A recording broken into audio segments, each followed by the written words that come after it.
Assalamualaikum warahmatullahi wabarakatuh. Innal hamdalillah nahmaduhu wa nasta'inuhu wa nastaghfiruh wa na'udzu billahi min shururi anfusina wa sayyiati a'malina. May yahdihillahu fala mudilla lahu wa may yudlil fala hadiya lahu. Asyhadu an la ilaha illallah wahdahu la syarika lahu wa asyhadu anna Muhammadan abduhu wa rasuluh.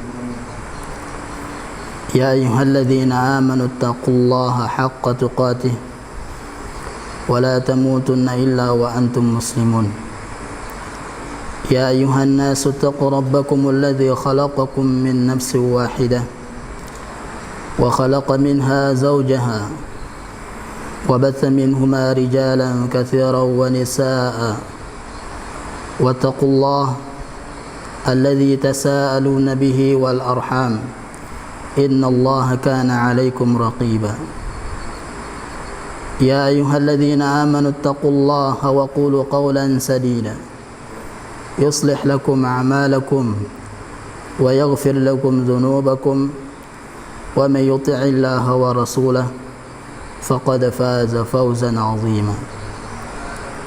أما بعد فإن أحسن الكلام كلام الله وخير الهدى هدى محمد صلى الله عليه وسلم وشر الأمور محدثاتها فإن كل محدثة بدعة وكل بدعة ضلالة وكل ضلالة في النار. Para muslim dan muslimah merahmati Allah tabaraka wa ta'ala. Alhamdulillah, pada malam hari ini, malam yang kembali kita akan membahas tentang fikih yang berkaitan dengan bulan puasa Ramadan. Para muslim dan muslimah rahmati Allah tabaraka wa ta'ala.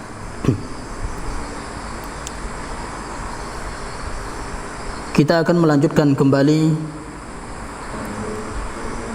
pembahasan yang akan muncul setelah kita membahas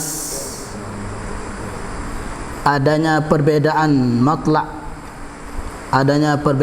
matla' hilal masing-masing negara, adanya perbedaan tempat terbitnya hilal di masing-masing negara, bahwasanya masing-masing negara itu memiliki ru'yah tersendiri. Para muslim dan muslimah rahmati Allah tabaraka wa ta'ala, di antara kasus yang muncul karena adanya perbedaan ini adalah yang pertama, seseorang yang telah berpuasa di negara perantauannya misalnya, kemudian dia kembali ke negara asalnya yang belum memasuki bulan Ramadan, apakah dia wajib untuk melanjutkan puasanya sedangkan di negara asalnya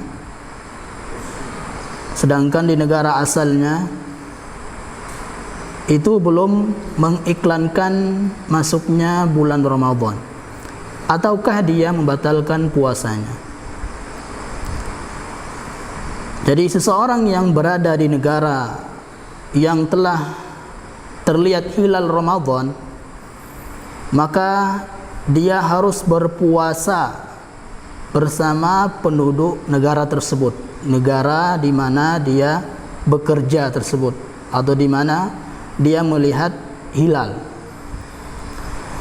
Meskipun dia pindah pada hari itu ke negara asalnya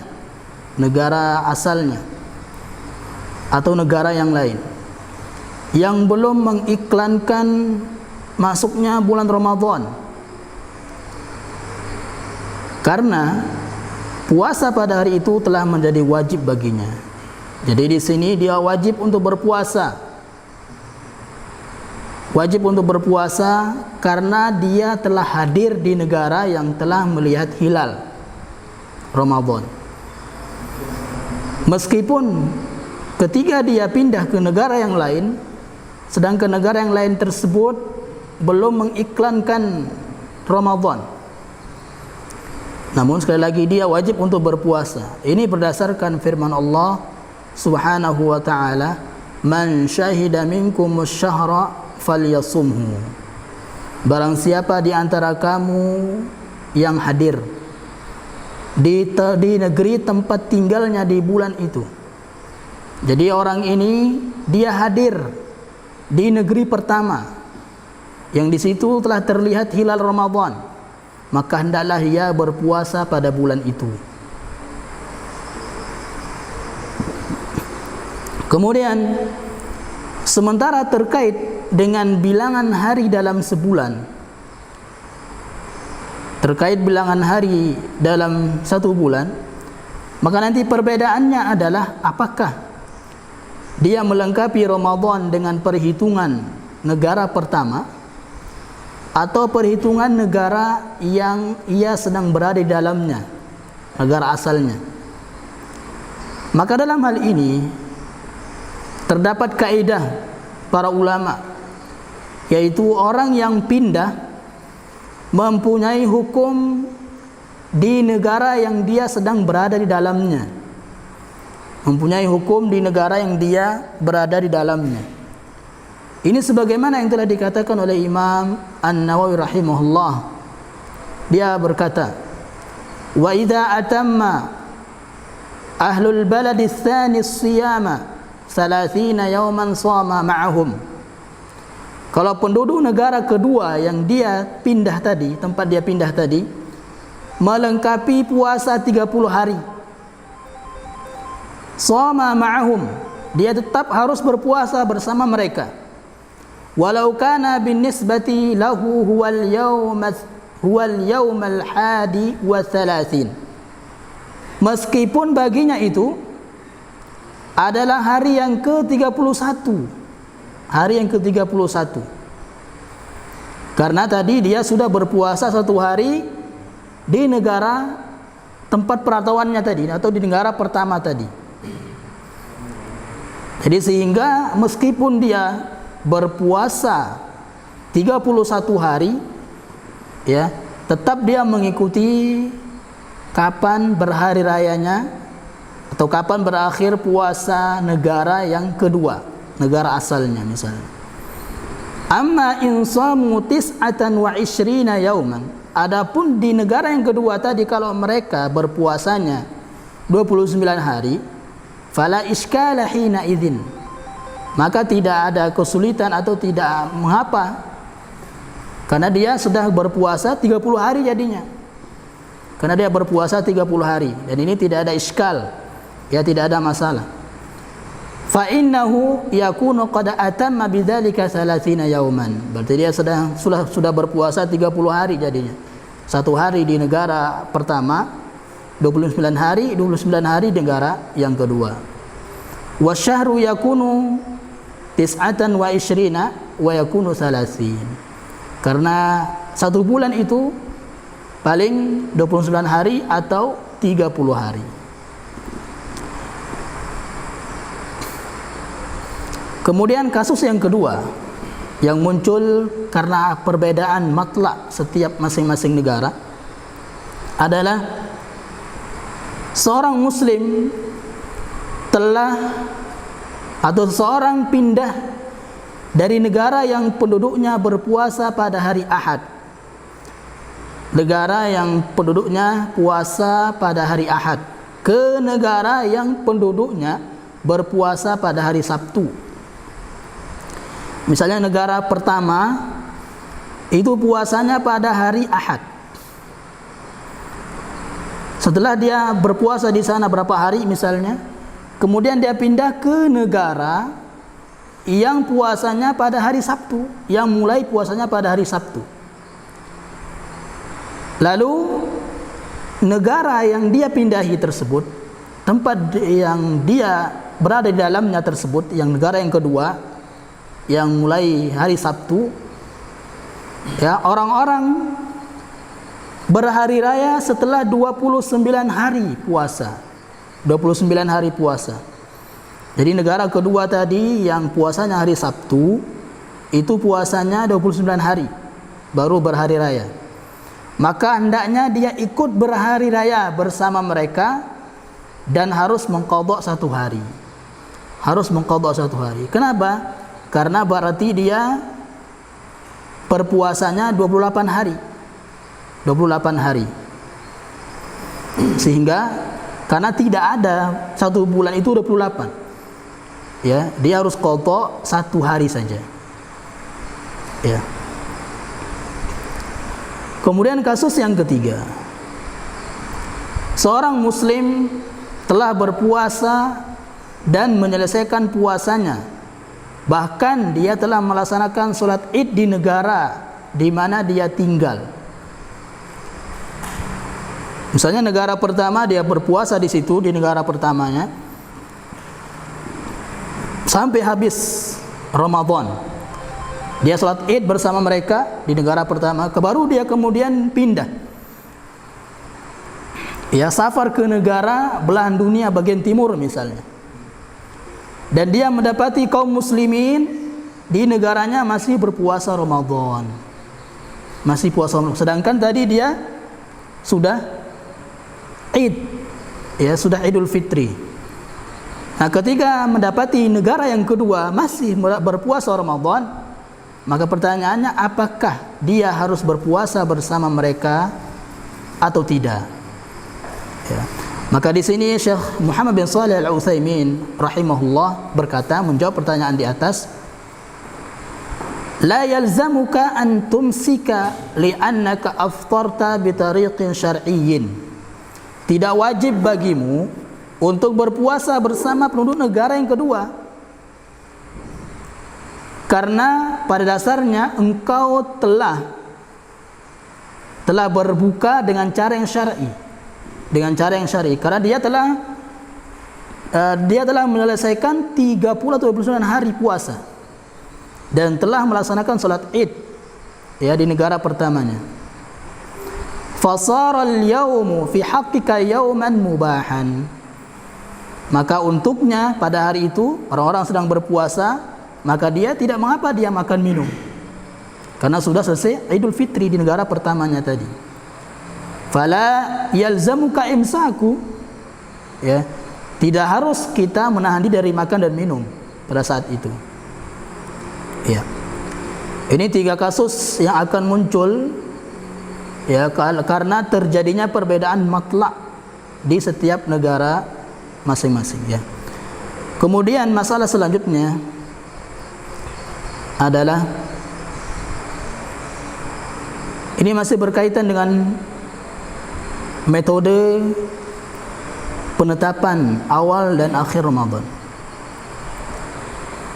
Di sini kita sebutkan puasa dan berhari rayalah bersama pemimpin dan mayoritas manusia di negara dia tinggal. Hadis yang menjelaskan tentang hal ini berdasarkan hadis dari sahabat Abu Hurairah radhiyallahu taala anhu, Rasulullah sallallahu alaihi wasallam bersabda, "As-shaumu yauma tasumun." Hari puasa adalah ketika kalian semua berpuasa. Wal fitru yauma tuftirun. Dan berhari raya ketika kalian semua berhari raya. Wal adha yauma tudahun. Dan berhari Idul Adha ketika semuanya Idul Adha. Ini hadis sahih riwayat Abu Daud. Dari sini Imam At-Tirmidzi rahimahullah mengatakan, wa fassara ba'du ahli al-ilmi hadzal haditsa. Sebagian ahli ilmu menafsirkan hadis ini. Faqala, mereka berkata, innama ma'na hadza anna shauma wal fitra ma'al jama'ati wa uzmin nasi. Bahwasanya puasa dan berhari raya itu harus bersama pemimpin dan keumuman manusia lainnya di negara tersebut. Kemudian juga Imam Ahmad rahimahullah pernah berkata, yasumu ma'al imami wa jama'atil muslimina fis sahwi wal ghaimi yadullahi 'alal jama'ah. Berpuasalah bersama pemimpin kalian dan bersama kaum muslimin lainnya di negara kalian, baik ketika melihat hilal dalam keadaan cuaca atau mendung. Allah akan senantiasa bersama kalian, bersama jamaah kaum muslimin. Yadullahi fawqa aydihim. Ya. Kemudian juga Syekhul Islam Ibn Taimiyah rahimahullah berkata dalam kitabnya Majmu' Fatawa, wa hina idzin fashartu kaunihi hilalan wa syahran syuhratuhu bainan nas wa istihlalun nasi bihi hatta la ra'ahu asharatun. Syarat dikatakan hilal dan masuknya awal bulan adalah apabila benar-benar diketahui oleh kebanyakan orang dan nampak bagi mereka. Hilal itu dikatakan hilal, ya, masuknya awal bulan karena terlihat hilal, ya, dikatakan demikian karena dilihat oleh kebanyakan orang. Maksudnya kebanyakan orang telah menyetujuinya atau pemimpinnya telah menyetujuinya, sehingga rakyatnya harus mengikuti pemimpinnya. Sekalipun misalnya hanya 10 orang yang melihat hilal, kemudian persaksiannya mereka ditolak oleh hakim, ya, maka pada saat itu dia tidak dianggap melihat hilal, tidak dianggap melihat hilal. Kemudian di sini fakama la yaqifuna wala yanharuna wala yusalluna al-ida. Oleh karena itu yang 10 orang tadi mereka tidak boleh haji, yanharuna, mereka tidak boleh Idul Adha, menyembelih hewan.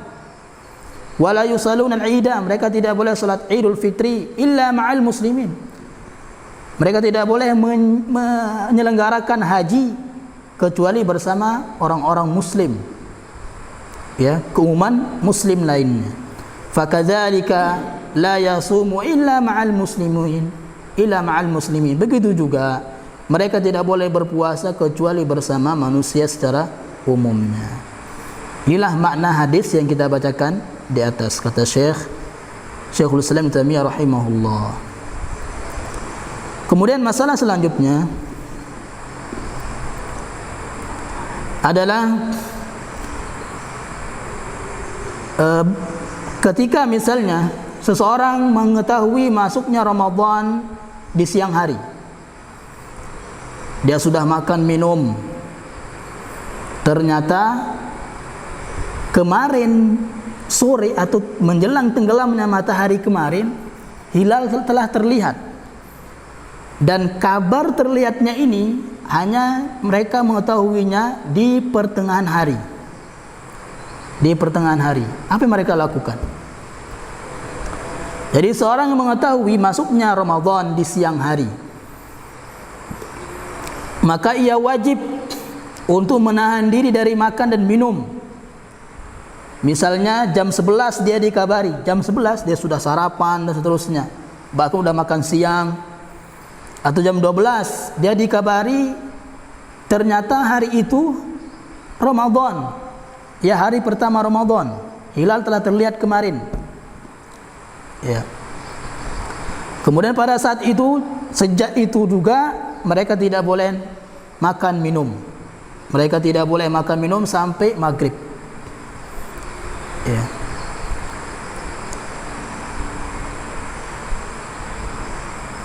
Hal ini sebagaimana Nabi SAW, hadis ini berasal dari sahabat Salamah bin Aqwa. Dia berkata bahwasanya Nabi SAW memerintahkan seorang laki yang telah masuk Islam agar mengumumkan kepada para manusia, anna man kana akala falyasum baqiyata yaumihi. Barang siapa yang telah makan di awal harinya, sudah sarapan, sudah makan siang misalnya, maka hendaklah ia berpuasa di sisa hari yang ia jalani. Wa man lam yakun akala, dan barang siapa yang belum makan apapun, belum sarapan misalnya, falyasum, lanjutkan, jangan makan apapun, lanjutkan untuk berpuasa. Fa innal yauma yaumu Asyura, karena pada saat itu adalah hari Asyura, hari Asyura. Karena di awal-awal sebelum diwajibkan Ramadan, mereka wajib untuk puasa Asyura, wajib untuk puasa Asyura.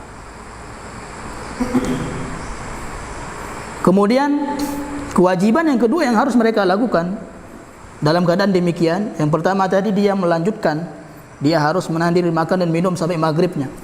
Yang kedua adalah mereka mengqadha puasanya. Mereka harus mengqadha puasanya. Ini sebagaimana pendapat jumhur para ulama. Dalilnya adalah hadis Nabi sallallahu alaihi wasallam, "Man lam yujmi'is siyama qabla al-fajri fala siyama lahu." Barang siapa yang tidak menghimpun atau tidak berniat sebelum fajar untuk berniat puasa besoknya, maka tidak ada puasa baginya. Maka tidak ada puasa baginya. Nah, jumhur ulama mengatakan demikian, mengatakan dari hadis di atas mereka menyimpulkan dalam hadis ini yang menjadikan tidak sahnya puasa adalah karena dia tidak berniat puasa. Dia tidak berniat puasa di sebelum fajarnya. Ya. Tapi tetap tadi dia tidak menahan, tetap dia menahan makan dan minum sampai maghribnya, sekalipun itu wajib diqadha nantinya setelah Ramadan.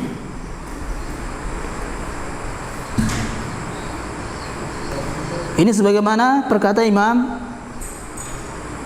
Ibnu Qudamah rahimahullah, dia berkata, "Idza asbaha muftiran ya'taqidu annahu min Sya'bana faqamatil bayyinatu birru'yah." Apabila di pagi harinya dia dalam kondisi tidak berpuasa dan menganggap masih di dalam bulan Sya'ban, lazimahul imsak wal qadha. Dia wajib untuk menahan makan minum pada saat itu juga, maka wajib untuk mengqadha. Ini jumhur perkataan atau pendapat jumhur ulama. Masalah selanjutnya,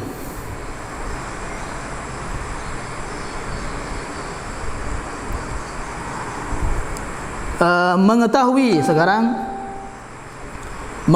masuknya bulan Syawal di siang hari. Tadi masuknya Ramadan di siang hari. Sekarang dia mengetahui bulan Syawal, dia masih puasa, dia masih berpuasa.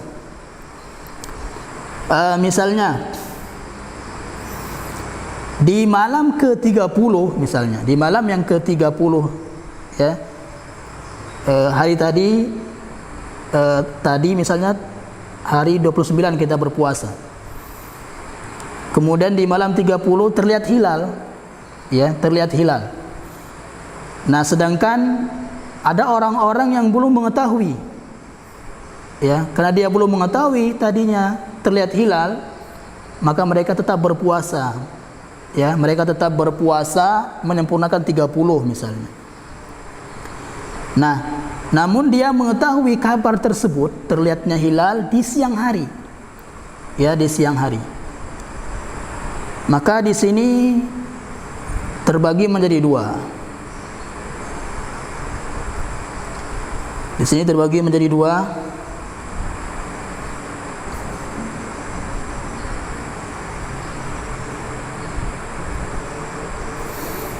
Ya. Yang pertama adalah jika hilal Syawal benar-benar telah terlihat setelah terbenamnya matahari di hari kemarinnya, dan kabar ini tidak diketahui kecuali di siang hari pada keesokan harinya sebelum zawal. Ini yang pertama. Jika dia mengetahui kabar tersebut sebelum zawal, dia sudah berpuasa pagi, dia enggak makan minum, puasa, niat puasa. Nah, dia mengetahui bahwasanya hilal kemarin telah terlihat kemarin malam, telah dilihat. Ya, dia mengetahuinya sebelum zawal. Ya, sebelum zawal. Zawal itu 15 menit sebelum zuhur. Ya, zawal itu 15 menit sebelum zuhur. Jadi sebelum itu dia mengetahui kabar tersebut, maka wajib untuk membatalkan puasanya. Ya, wajib untuk membatalkan puasanya dan pergi untuk salat Id pada saat itu juga. Ya.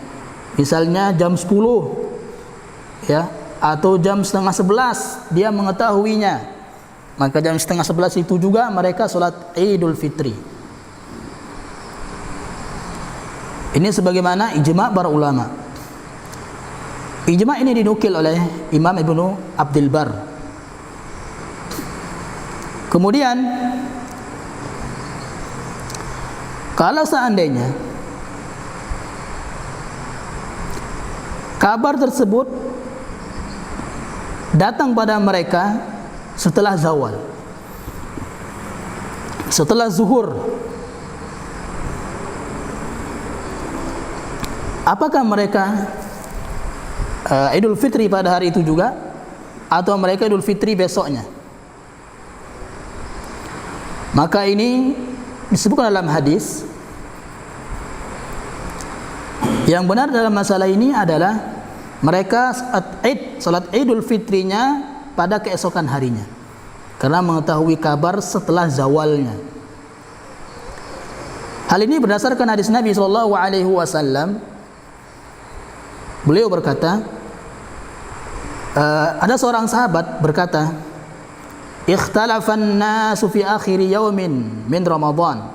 Jadi pada saat itu para sahabat sedang berpuasa dan mereka berselisih. Ya, mereka berselisih apakah sudah masuk Syawal atau tidak. Faqadima Arabiyani, maka datanglah dua orang Arab Badui memberikan persaksian bahwasanya dia telah melihat hilal Syawal. Ya. Maka Nabi SAW memerintahkan para sahabat untuk membatalkan puasanya, untuk berbuka. Dan wa ayyaghdu ila musallahum, dan untuk Rasulullah SAW memerintahkan para sahabatnya untuk pergi keesokan harinya, besok paginya, untuk berhari raya Idul Fitri.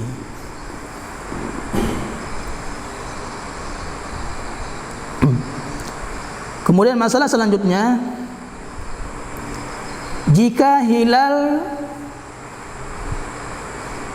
terlihat di siang hari, ya, jika hilal itu terlihat di siang hari, tidak terlihatnya di malam hari. Nah, di sini para ulama, dan ini penjelasannya panjang sekali, dan kita akan nukilkan sebagian atau satu saja dari perkataan para ulama seperti Imam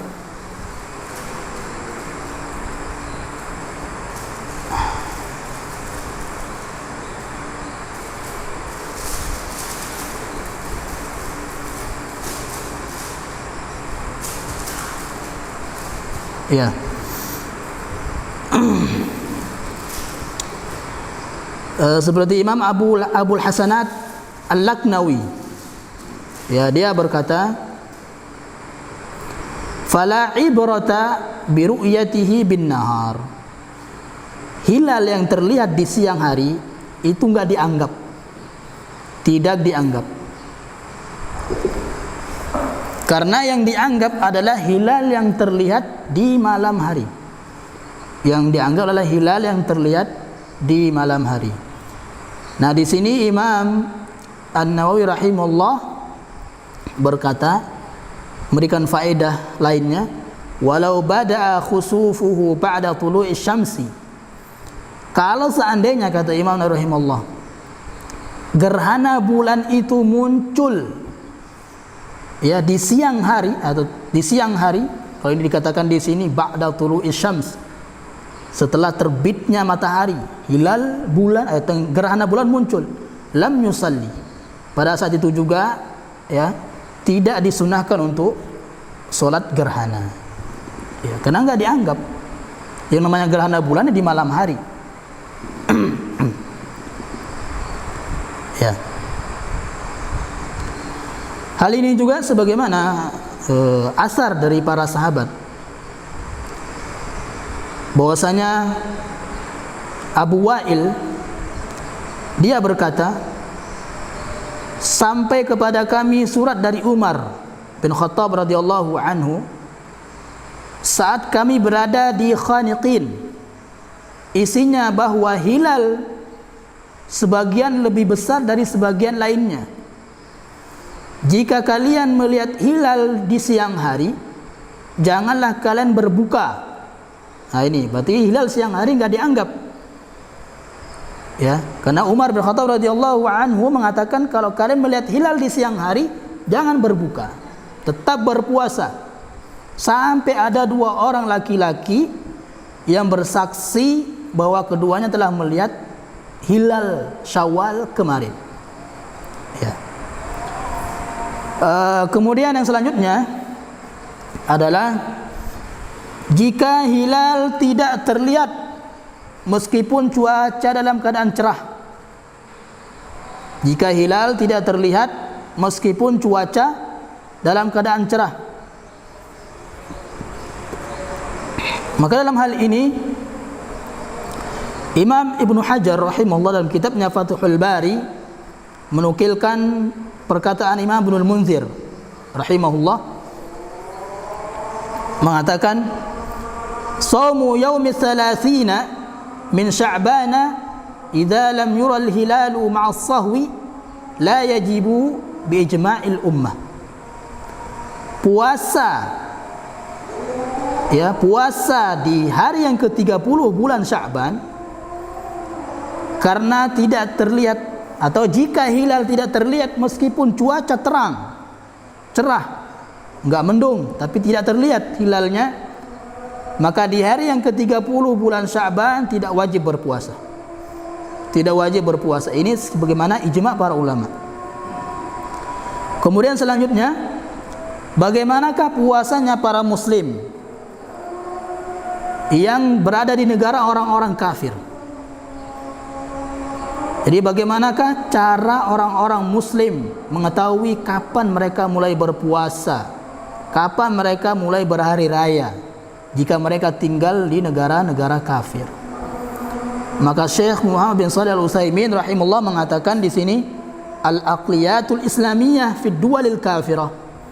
Para muslim minoritas yang tinggal di negara-negara kafir, in kana hunaka rabithah, kalau di sana ada asosiasi, atau maktab, atau markaz Islami, atau di sana ada markas kantor Islam, ya, fa innaha ta'malu biqaulihim, maka mereka harus mengikuti arahan-arahan mereka yang ada di asosiasi Islam tersebut. Wa idza lam yakun kadzalik, kalau tidak ada yang demikian di sana misalnya, fa innaha takhayyara, maka dia boleh milih ikut puasa negara-negara yang lain. Namun yang lebih tepat, yang lebih bagus di sini kata Syekh adalah an tattabi'a aqraba baladin ilaiha, dia mengikuti negara muslim yang lebih dekat dari negaranya tersebut. Ya. Kemudian yang terakhir, pembahasan di sini pembahasan tentang metode hilal, melihat hilal. Yang terakhir adalah doa melihat hilal. Doa melihat hilal. Doa ini dibaca di saat setiap melihat hilal bulan Hijriah. Ya. Jadi sekarang ada orang yang mengkhususkan bacaan ini hanya mereka baca ketika melihat hilal Ramadan saja, tidak. Ya. Di setiap terlihat hilal di awal setiap bulan, maka dia disunahkan untuk membaca doa ini. Namun di sini ada catatan, ya. Syekh Dr. Sa'id Al-Qahtani rahimahullah berkata, doa ini hanya dibaca oleh orang-orang yang melihat hilal, ya. Adapun yang tidak melihat maka tidak disunahkan membaca. Ya, yang membaca adalah orang-orang yang melihat hilal. Ya, seperti orang-orang yang diutus oleh Bapak Presiden misalnya untuk melihat hilal. Nah, kalau mereka lihat, baca doa ini. Adapun kita di sini santai saja tinggal nonton televisi untuk mengikuti apakah sudah ada terjadi terlihat hilal atau tidak, maka kita tidak disunahkan untuk membaca doa ini. Kemudian Syekh Albani rahimahullah juga berkata, ketika membaca doa ini ada kesalahan. Orang-orang ketika melihat hilal, mereka baca doa ini dengan menghadap hilal. Ya, menghadap hilal tersebut mereka baca. Dan ini salah. Ini sama seperti membaca doa menghadap kuburan, kata Syekh Albani rahimahullah. Dan ini juga terdapat asar dari Ali bin Abi Thalib radhiyallahu taala anhu. Dia berkata, "Idza ra'al hilala fala yarfa ilaihi ra'sah." Kalau dia melihat hilal, maka orang yang melihat ini ketika membaca doa hilal ini, ya, dia tidak boleh mengangkat kepalanya sambil melihat hilal. Wa inna ma yakfi min ahadikum ay yaqula rabbi rabbukallah. Dia hanya cukup mengatakan, ya, membaca doa hilal tersebut, rabbi wa rabbukallah, ya, tanpa dia melihat hilal, sambil melihat hilal dan seterusnya. Ya. Inilah pembahasan yang berkaitan dengan kaidah atau metode penetapan awal dan akhir Ramadan. Insyaallah selanjutnya kita akan membahas bab yang selanjutnya adalah syarat, rukun, wajib puasa. Ya. Subhanallah bihamdika asyhadu an la ilaha illa anta astaghfiruka wa atubu ilaik. Assalamualaikum warahmatullahi wabarakatuh.